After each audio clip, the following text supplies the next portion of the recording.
কি রে, কি হয়েছে তোর? আমার সাথে কেন কথা বলিস না?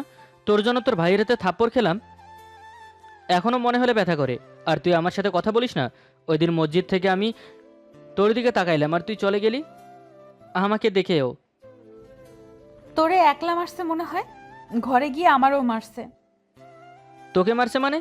তোর আব্বা আম্মা ছিল না সামনে? জিজ্ঞেস করে নেই কেন মারতেছে?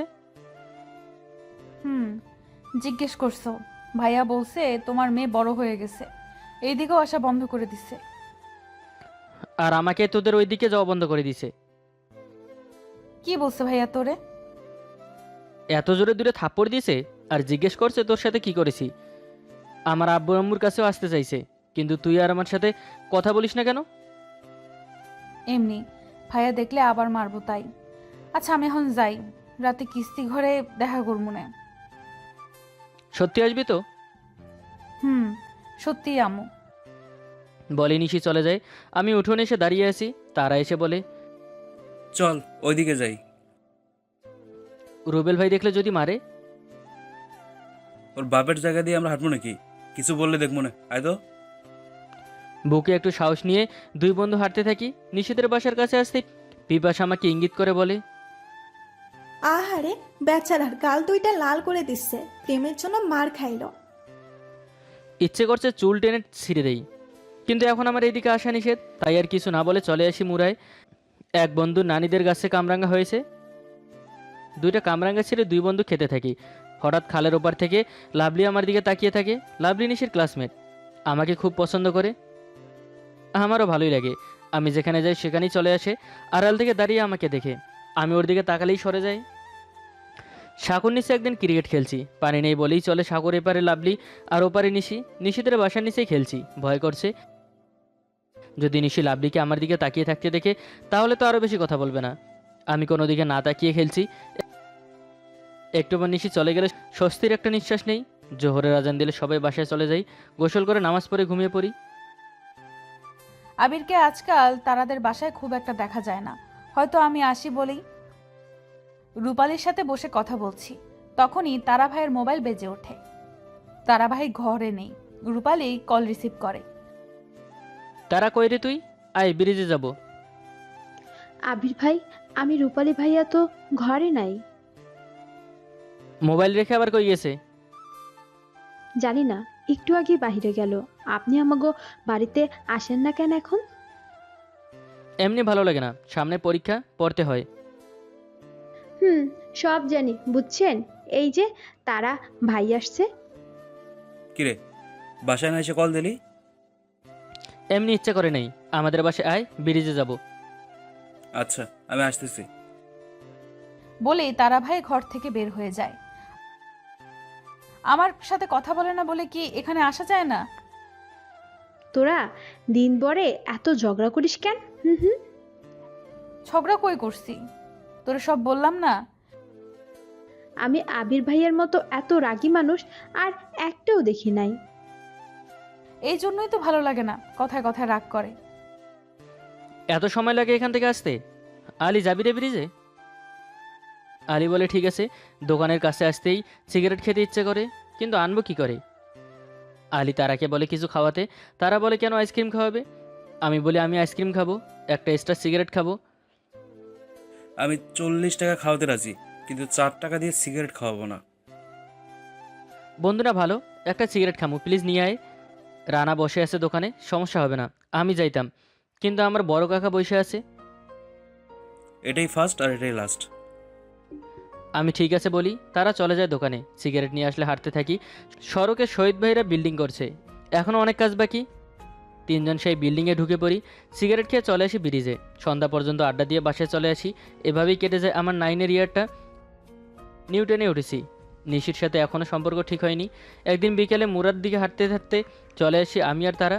দেখি নিশি খেলছে, আমি নিশিকে ডাকি, সাথে সাথে আসে।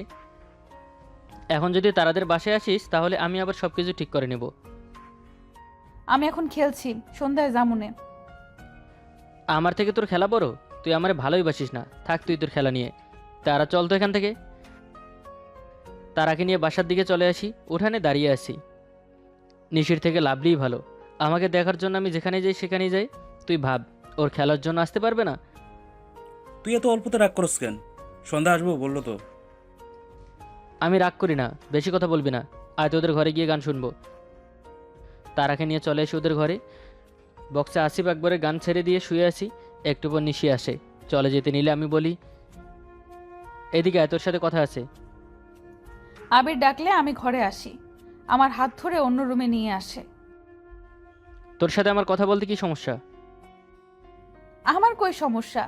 তুই তো কিছু হলে রাগ করে কথা কস না, আমারে দেখলে অন্যদিকে চলে যাস। তো কি করব?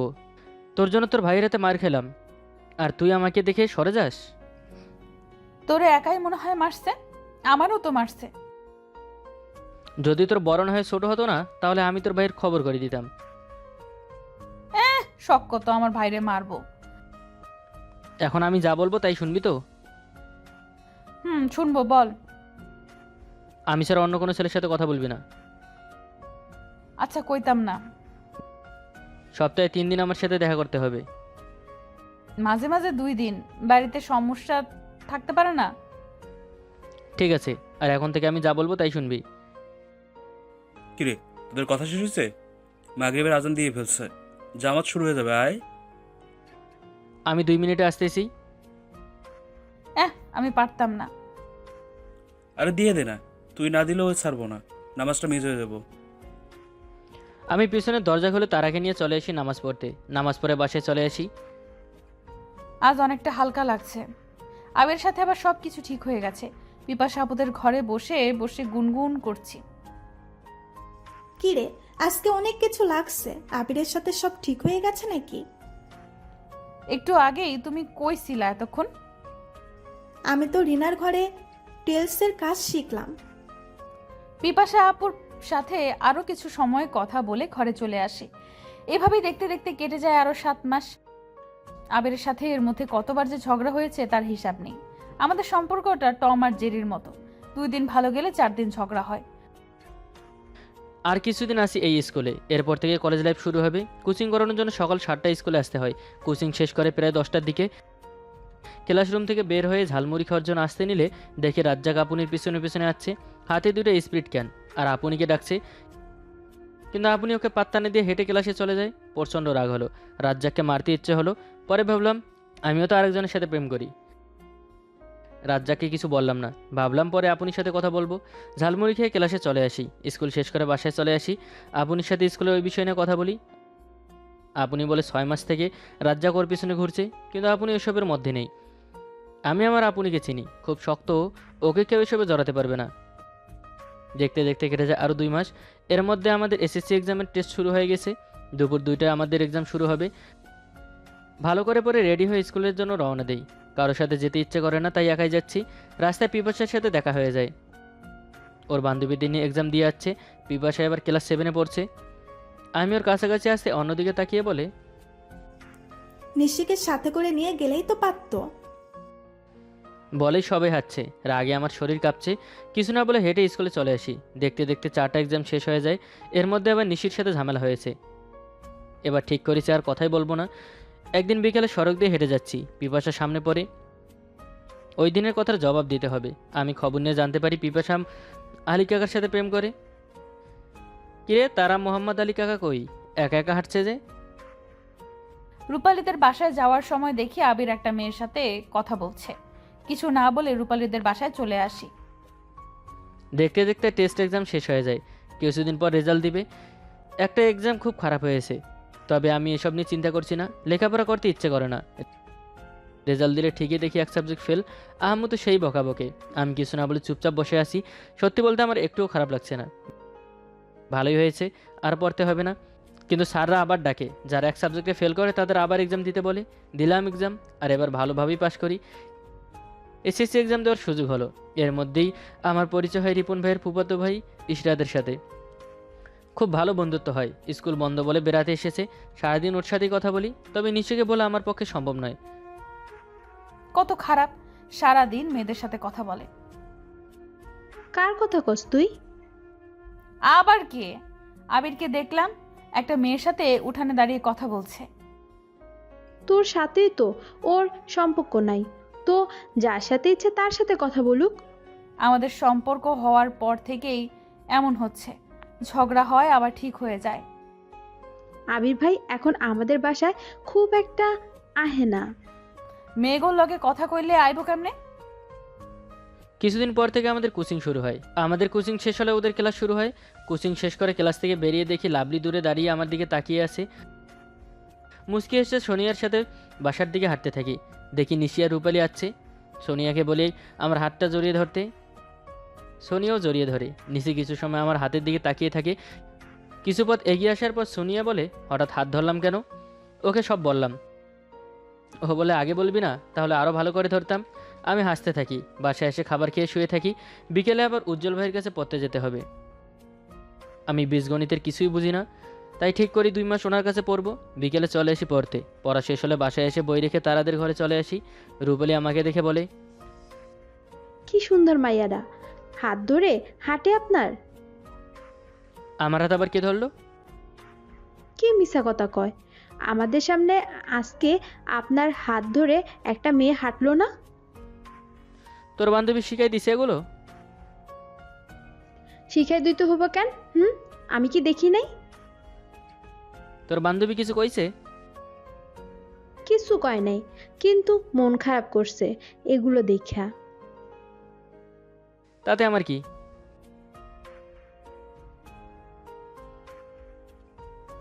ফেব্রুয়ারির 3 তারিখ থেকে।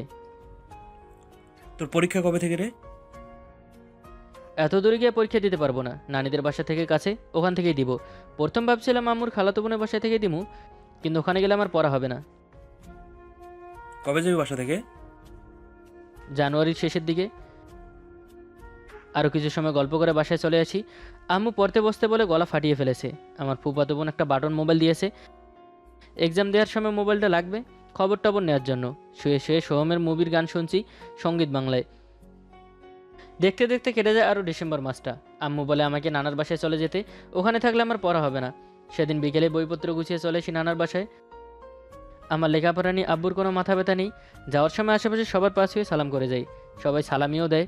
আম্মু বলে ভালো করে পড়তে, যদি আমি ফেল করি তাহলে সবাই আম্মুকে কথা শোনাবে, বলবে নানার বাড়ি গিয়ে ফেল করি। আব্বুও কথা শোনাবে। আমি আম্মুকে দোয়া করতে বলে চলে আসি নানার বাসায়। মেজো মামি খুব খেয়াল রাখে আমার। রাত 3টায় ঘুম থেকে উঠে পড়ি ফজরে আজান পর্যন্ত। নামাজ পড়ে এসে কিছু সময় আরও পরে ঘুমিয়ে যাই। সন্ধ্যায় পড়তে বসলে রাত 12টা পর্যন্ত পড়ি। এখানে এসে রুমা নামের একটা মেয়ের সাথে রিলেশন হয়। না চাইতেও রিলেশনটা হয়ে যায়। নানিদের ঘরের পেছনে ওদের ঘর। দেখতে দেখতে এক্সামের দিন চলে আসে। আম্মু আর আপনি এসেছে। মামা কল করে বলে বাবা মন দিয়ে পরীক্ষা দিও, তুমি যদি রেজাল্ট খারাপ করো সবাই বলবে মামার বাসায় যাওয়ার জন্য এমন হয়েছে। আরও অনেক কিছু বলে।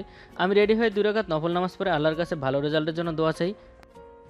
আমি হেঁটে হেঁটে পড়ছি আর মামি আমার পেছনে হেঁটে হেঁটে আমাকে খাইয়ে দিচ্ছে। কিছু সময় পর নানার সাথে চলে এসে এক্সাম দিতে। যে স্কুলে পড়ছে সেখানে। দেখতে দেখতে সব এক্সাম শেষ হয়ে যায়, শুধু কৃষি শিক্ষার প্র্যাকটিক্যাল এক্সাম ছাড়া। 3 দিন পর লাস্ট এক্সাম। এর মধ্যে 2-1 বার বাসায় গিয়েছি। কী সব আর্ট করতে হবে। আমার আর্টের হাত খুব বাজে, আর সাথে আমার ক্লাস টিচারের সাইন লাগবে। বাসায় এসে এক বোনকে দিয়ে সব আর্ট করাবো ঠিক করলাম। তারপর রূপার সাথে রিলেশন বেশি দিন রাখিনি, বড্ড প্যারা দেয়। তার আগে কল করি। কিরে কেমন আছিস? তোর এক্সাম কেমন হলো? আলহামদুলিল্লাহ ভালো হয়েছে। তোর কি খবর? আমার খবর ভালো।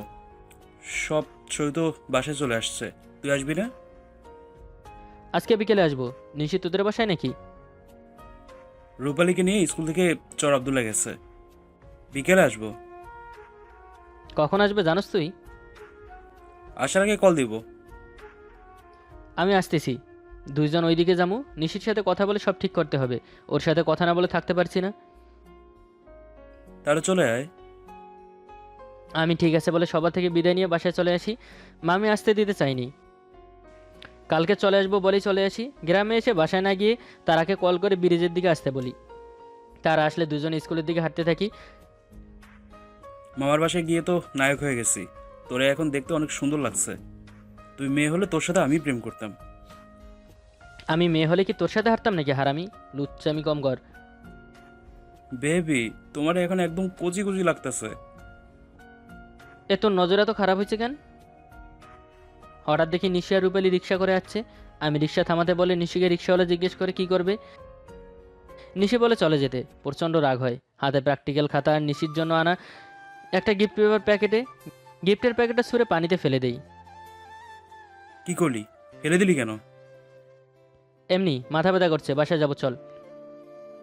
বাসায় চলে আসি, আম্মুর সাথে কুশল বিনিময় করে খাতা রেখে শুয়ে পড়ি। সেদিন আর বাসা থেকে বের হয়নি। পরের দিন পাশের বাসার ছোটো বোন ফারজানাকে দিয়ে আর্ট করাই। তারপরের দিন স্কুলে এসে স্যারের সাইন নিয়ে বাসায় চলে আসি। ভেবেছিলাম মামার বাসায় চলে যাব, কিন্তু ফুফাতো বোনের মেয়ে তানিয়া বলে আমার সাথে এক্সাম দিতে যাবে, তাই আর যাওয়া হয়নি। মামি অবশ্য কল করে যেতে বলেছে, আম্মু বলেছে বাসা থেকেই যাবে। সন্ধ্যায় রূপালীদের বাসায় এসে দেখি আবির তারা ভাইয়ের সাথে কথা বলছে আর হাসছে। আমাকে দেখে ঘর থেকে বের হয়ে চলে যায়। তারা ভাইদের ঘরের সবাই জানে ওনার আর আমার সম্পর্কের কথা। সবাই আমার দিকে কেমন করে তাকিয়ে থাকে। আমি কিছু সময় থেকে বাসায় চলে আসি। উঠোনে দাঁড়িয়ে আছি। কিরে, আবির তো এসেছে, কথা হচ্ছে নাকি? না, ঝগড়া চলছে তাই কথা হয়নি। তোগো ঝগড়া আর শেষ হবে না। তোর ভাই আসতেছে, যা ঘরে গিয়ে পড়তে বস। ঘুরে ফিরে কেটে যায় আরও 3 মাস। একদিন 12টার দিকে সড়কে বেঞ্চে বসে আছি। নাসির এসে বলে আমাদের রেজাল্ট দিছে। কথাটা শোনার পর থেকে আমার শরীর কাঁপছে। পাশে এক বড় ভাই বসে আছে, তাকে আমার রেজিস্ট্রেশন নাম্বার আর রোল নাম্বার বলি। রেজাল্ট বের করে বলে আমি A- পাইছি। বিশ্বাস হচ্ছে না। আর আসলাম স্যারকে কল করে বলি, কল করলে স্যারকে রেজিস্ট্রেশন নাম্বার আর রোল বললেও স্যারও একই কথা বলে। খুশিতে আমার নাচতে ইচ্ছে করছে, শরীর এখনও কাঁপছে। দৌড়ে বাসায় আসি, আপুনিকে জিজ্ঞেস করে আম্মু কোথায়। আম্মুকে গিয়ে বলি, আম্মু ভয় পেয়ে বলে কি হয়েছে। বললাম মা আমি পাশ করেছি, ভালো রেজাল্ট করেছি। আম্মু বিশ্বাস করে না, সড়কে নিয়ে আসি। বড় ভাই বললেও বিশ্বাস করে না। আবার আসলাম স্যারকে কল করি। স্যার যখন বলে ভালো রেজাল্ট করেছি, আম্মু আমাকে জড়িয়ে ধরে কান্না করে দেয়। বাসায় এসে সবাইকে বলে আমার ছেলে মেট্রিক পাস করেছে। সবাই খুশি। আব্বুকে কল করে বলে মিষ্টি নিয়ে আসতে। আর আমার পাশের খবরও বলে। আব্বু কিছু সময় পর মিষ্টি নিয়ে বাসায় চলে আসে। সকল আত্মীয়দের আমি আর আম্মুকে মিষ্টি দিয়ে আসি। সবশেষে তারাদের ঘরে যাই। নিশিও সেখানে বসে আছে। কাকি, আপনার হাতে মিষ্টি কিসের? আবিরের বিয়া করাবেন নাকি? কাকি বলে আরে না, আবির মেট্রিক পাশ করছে, এনে মিষ্টি খা। সবাই খুশি, নিশিও হাঁটছে। তার সাথে আমার সম্পর্ক এখন খুব একটা ভালো না। কারণ হলো ওর বড় ভাই সাউথ আফ্রিকা থাকে, উনি নিশিকে বিয়ে করতে চায়। সাথে নাকি কথাও বলে। আমার রাগটা এখানে, তারা সব জেনেও কোনো কিছু বলেনি। 2 বাসায় কথাও হয়েছে। মিষ্টি দিয়ে আম্মুর সাথে চলে আসি বাসায়। ভাইয়া, আবির আর তোমার কি ঝগড়া হয়েছে? তোমরা কথা বলো না কেন? জানি না ও কেন কথা বলে না। ঘাট তারা না, সবার সাথে ঝগড়া করে। নানা নানি মামা মামি সবাই এসেছে, সবাই খুব খুশি। মেজু মামা কল করে অনেক কিছু বলেছে। সন্ধ্যায় বাসার বাইরে চলে আসি আলী, সবুজ, সজীব বলে হালিম খাওয়াতে। আমিও ঠিক আছে বলি। আলীকে বলি তারাকে বলতে। আলী বলে তুই বললে ভালো হবে। আমি সব রাগ অভিমান ভুলে তারাদের ঘরে যাই। তারা আমরা হালিম খেতে যাচ্ছি, আমি খাওয়াবো, আয় তুইও। তোর মুখ থেকে কথা শোনার জন্য অপেক্ষা করছিলাম।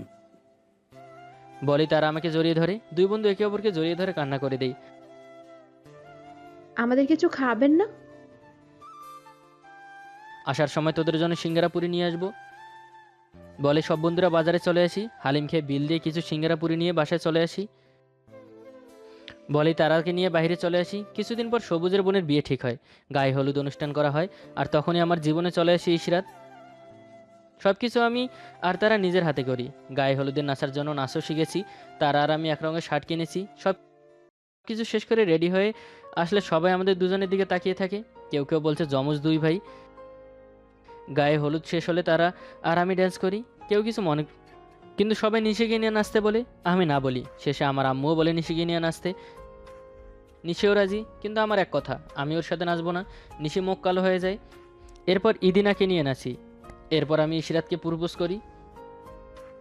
ইশরাত বলে আমার আম্মুকে বলবে কিনা। আমি ভয় পেয়ে যাই। ইশরাত হেসে দেয়, বলে টাইগার ক্যান খাবে। আমি পকেট থেকে হাতে দেখে দিই 20 টাকা। বাকি নিব ঠিক করি। চলে আসি দোকানে, কিন্তু দোকান বন্ধ।